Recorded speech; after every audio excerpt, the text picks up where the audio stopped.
Bouncy castle dreams. Lily pressed her forehead against the cool window pane, the late afternoon sun warming her back.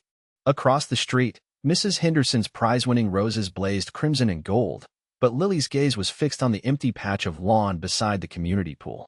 Any minute now, Mr. Thompson from number 12 would be wrestling the bouncy castle out of his minivan. It was the highlight of the annual neighborhood barbecue, and this year, Lily was determined to conquer it. Almost ready, squirt? Mark called from behind her, his voice laced with amusement. He rolled her chair back from the window and began smoothing down the wrinkles in her bright yellow sundress. You've been staring out there for the last hour. I think you're going to wear a hole in the glass. Lily giggled, a sound like wind chimes. But what if they set it up without me seeing? What if everyone's already bouncing? Relax, super spy. I promise, we won't miss it. And you'll be the first in line for a turn. Mark winked, adjusting the small floral clip in her hair. Looking good. Now, what weapon of choice are we bringing to this barbecue? Potato salad? Mac and cheese? As Mark wheeled her towards the door, Lily closed her eyes for a moment, picturing it. The bright primary colors, the soft, yielding surface beneath her hands. She imagined the whoosh of air as she launched herself upwards, weightless for a fraction of a second, surrounded by the shrieks of laughter from the other kids. Higher and higher she'd bounce, a grin stretching across her face, the world a blur of sunshine and pure, unadulterated joy. This year, nothing was going to stop her. Barbecue bonanza. The air vibrated with summer energy. A steel drum band battled with the joyful shrieks erupting from the water balloon toss near the makeshift volleyball court. Smoke, thick with the promise of grilled burgers and charred corn, hung heavy, a savory fog clinging to the carefully manicured lawns. Children chased each other, their laughter echoing through the rows of identical houses, while adults clustered in small groups, beers in hand, dissecting the latest neighborhood gossip. The annual HOA barbecue was in full swing, a sensory overload threatening to overwhelm Lily. Mark expertly navigated Lily's wheelchair through the throng. Deep breaths, kiddo. We're almost there. Almost where? Lily asked, craning her neck, her eyes darting from the cotton candy stand to the hot dog eating contest. Almost everywhere, Mark replied, grinning. A chorus of hello, Rodriguez's followed them as they rolled past Mrs. Henderson's prize-winning roses. Friendly faces, sticky with sunscreen and smiles, leaned in to greet them. Lily offered shy waves, already scanning the landscape for her target. Then she saw it. A beacon of rainbow-colored vinyl against the late afternoon sun. A bouncy castle. Bouncy castle, she shrieked, pointing with a fervor that surprised even Mark. I want to go. I have to go. Her face glowed with an eagerness that melted away any remaining anxieties Mark held about the day. But as they approached, a figure emerged from the castle's entrance, her arms crossed, her face a thundercloud. Agnes Crabtree, the HOA president, and the gatekeeper to Lily's dreams. The gatekeeper. Lily's face bloomed as she wheeled closer. The bouncy castle, a riot of primary colors and cartoon dinosaurs, pulsed with contained energy. Children shrieked with laughter as they launched themselves against its inflated walls, a symphony of pure, unadulterated joy. It was even better than she'd imagined. But as Lily neared the entrance, a shadow fell across her path. Agnes Crabtree, HOA president and neighborhood watch captain, stood planted like an oak, arms crossed, her mouth a thin, disapproving line. Agnes, Lily said, the bloom fading slightly from her cheeks. Agnes' gaze swept over Lily, lingering pointedly on her wheelchair. Lily dear, I don't think this is appropriate. Appropriate? Lily's fingers tightened on the wheels. What do you mean? Well, Agnes said, her voice dripping with saccharine concern. It's just that the bouncy castle is rather vigorous. I'm not sure it's safe for someone in your condition. She gestured vaguely. The sounds of laughter suddenly seemed louder, almost mocking. Lily's smile vanished completely. I'm perfectly capable, Agnes. I can bounce just like everyone else. The words came out sharper than she intended. Agnes' eyebrows climbed. I'm just thinking of your well-being, dear. We wouldn't want you to get hurt. She didn't budge an inch, her stance daring Lily to try and pass. The air crackled with unspoken tension, thicker than the smell of charcoal and hot dogs. A father's plea. The bouncy castle loomed, a garish monument to childhood joy, now a battleground. Agnes stood sentinel, arms crossed, a disapproving frown etching itself deeper into her already lined face. Lily watched from a picnic table, her usual sunny disposition clouded with disappointment. "Agnes," Mark began, his voice carefully neutral, "Lily's really been looking forward to this. She's careful, she knows her limits." Agnes sniffed. "It's a safety hazard, Mark. You know the rules." "But she can," Mark insisted, trying to keep the edge out of his voice. "She's been working with her physical therapist for months. They use similar equipment. It's good for her." He pictured Lily's determined face during her therapy sessions, the sweat beading on her forehead as she pushed herself. "She has the upper body strength, and we'll be right there to help her navigate." Agnes's gaze flickered to Lily, then back to Mark, her expression hardening. "I'm sorry, Mark, but it's just not appropriate. I can't be responsible if something happens. There are other activities she can enjoy." She gestured vaguely towards the face-painting booth, a dismissive wave that made Mark's jaw clench. "The bouncy castle is for the able-bodied children." The words hung in the air, sharp and ugly. Mark took a breath, fighting to maintain his composure. This wasn't about safety. This was about Agnes's narrow view of the world, a world where Lily didn't fit. "Hands on." "Honestly, Agnes," Lily said, her voice taking on a sharper edge, "I'm perfectly capable of deciding what I can and can't do." She gripped the wheels of her chair tighter, ready to maneuver around the woman. Agnes's face reddened. "It's not about capability, dear. It's about—" She sputtered, waving her hand vaguely. "Suitability. This is for children, running and jumping. You'll get hurt."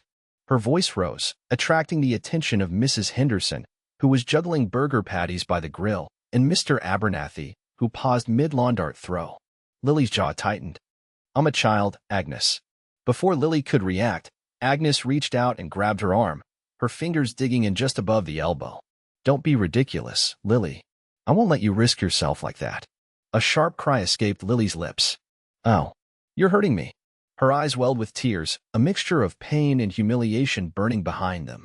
She tried to pull away, but Agnes's grip tightened. Mark, who had been observing from a distance, his easy smile vanishing, moved forward with a speed that belied his relaxed posture. The air around him seemed to crackle with a sudden, focused intensity. "Badge of authority." "Agnes, with all due respect, you need to let go of my daughter's arm." Mark's voice, though still even, now carried a sharpened edge. The smell of grilling burgers seemed to fade as the air thickened with unspoken tension. Lily, usually so bubbly, was a knot of discomfort, her fingers picking at the frayed edge of her denim jacket. Agnes tightened her grip, her knuckles bone white. "I'm just concerned, Mark. This isn't safe for her. All these people, the uneven ground." He took a step closer, his shadow falling over Agnes. "Lily can decide for herself what's safe. And right now, she wants to enjoy the barbecue. So, I'm going to ask you one more time." He paused, his gaze unwavering. "Let go." When Agnes didn't comply, Mark gently but firmly peeled her fingers away from Lily's arm. Lily rubbed the reddened skin, offering Mark a grateful glance.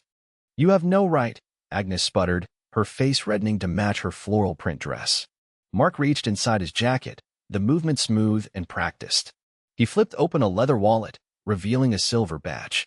The sun glinted off the metal as he held it up for Agnes to see. "Mark Rodriguez, federal agent."